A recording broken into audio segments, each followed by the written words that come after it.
Hey everybody. Well, I've been noticing that a lot of people have trouble with the back on the line dropping procedures, and it is kind of a complicated process.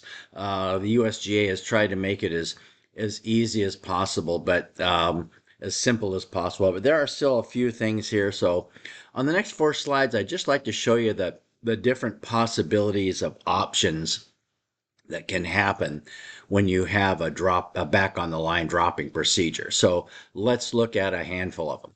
So this one right here, this is a correct back on the line drop.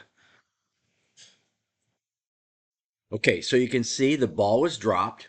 It first struck the line where it was supposed to, and when it struck that line, it created a one club length relief area. It's circular. In other words, it can go in all directions, circular. And you notice that the relief area was created when the ball strikes the line. When the ball strikes the line, we have a relief area that is then created. Unlike when you're getting relief from like a cart path or whatever, once you find that nearest point of relief, you've got your relief area already created for you before dropping any ball. The interesting thing about the back on line procedure is that the dropping or the relief area is created after the ball strikes the ground, and it has to strike that line for that relief area to be created. So in this case here, that ball can roll any direction, one club length, and then that ball is in play. Everything's done. The ball's in play. You pick it up, anything like that, you're going to get penalized for it. So let's look at the next one here.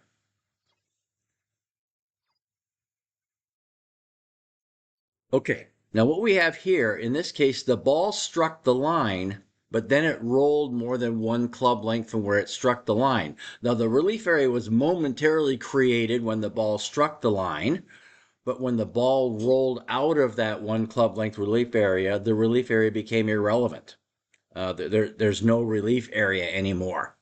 And so the ball must be redropped because it struck the line and then it rolled out of the relief area. And so that is one drop. That's your first drop. So the other thing is, since it struck the line, you can't change your options like going for stroke and distance or lateral relief. Now here's one interesting thing about it. It did strike the line, but then it rolled out of the relief area, and therefore you can pick another spot on the line to redrop.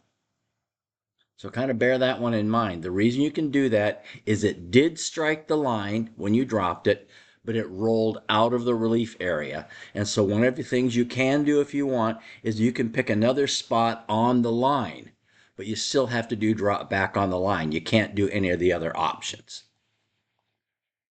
Okay, let's look at this one here.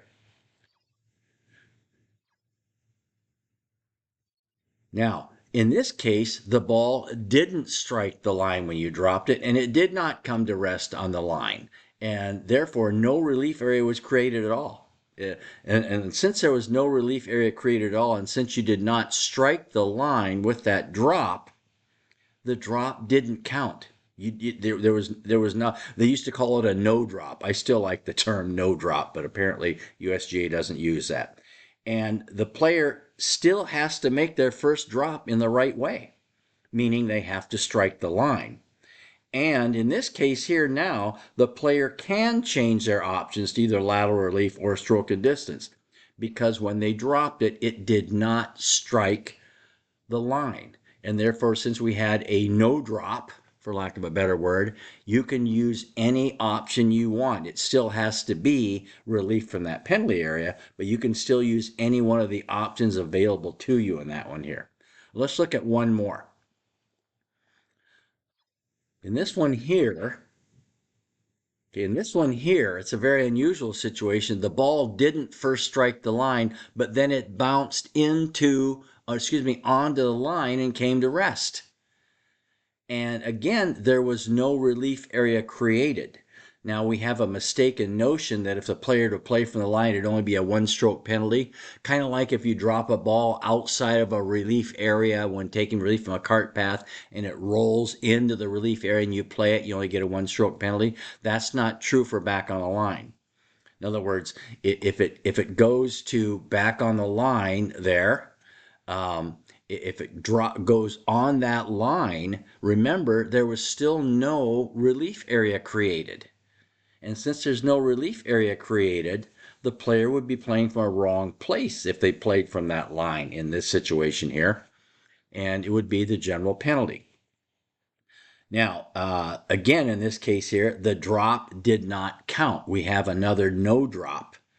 And so in this case here, they have yet to make their first drop in the right way. And again, they can change their options to either lateral relief or stroke and distance relief. So I hope this kind of made things a little bit clearer for you here.